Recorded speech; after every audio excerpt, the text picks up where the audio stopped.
సంక్రాంతి రోజున సంక్రాంతి పండక్కి ఒక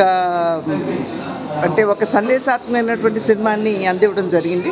అదేమిటంటే ప్రజలకి సేవ చేసినట్లయితే ఖచ్చితంగా ప్రజల గుండెల్లో ఆ సేవ చేసినటువంటి వ్యక్తి మిగిలిపోతాడు అనేటువంటి ఒక సందేశాన్ని సినిమా మాధ్యమంగా ఇవ్వడం జరిగింది.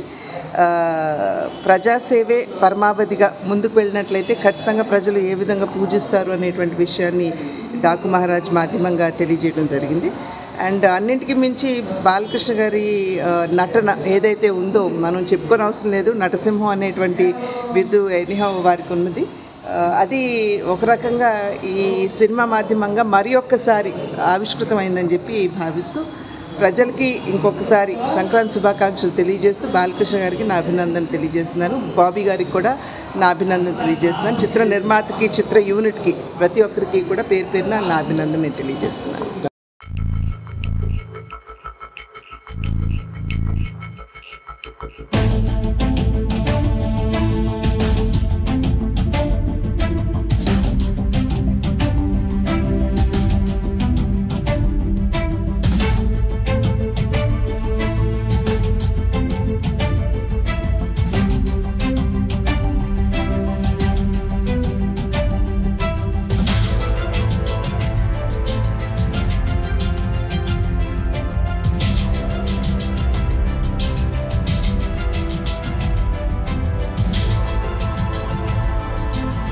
సంక్రాంతి రోజున సంక్రాంతి పండక్కి ఒక సందేశాత్మకమైనటువంటి సినిమాని అందివ్వడం జరిగింది.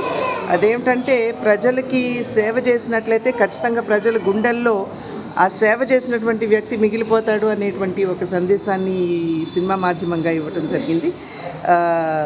ప్రజాసేవే పరమావధిగా ముందుకు వెళ్ళినట్లయితే ఖచ్చితంగా ప్రజలు ఏ విధంగా పూజిస్తారు అనేటువంటి విషయాన్ని డాకు మహారాజ్ మాధ్యమంగా తెలియజేయడం జరిగింది.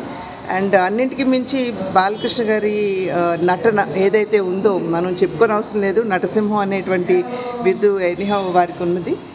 అది ఒక రకంగా ఈ సినిమా మాధ్యమంగా మరి ఒక్కసారి ఆవిష్కృతమైందని చెప్పి భావిస్తూ ప్రజలకి ఇంకొకసారి సంక్రాంతి శుభాకాంక్షలు తెలియజేస్తూ బాలకృష్ణ గారికి నా అభినందన తెలియజేస్తున్నాను. బాబీ గారికి కూడా నా అభినందన తెలియజేస్తున్నాను. చిత్ర నిర్మాతకి, చిత్ర యూనిట్కి, ప్రతి ఒక్కరికి కూడా పేరు పేరున నా అభినందన తెలియజేస్తున్నాను.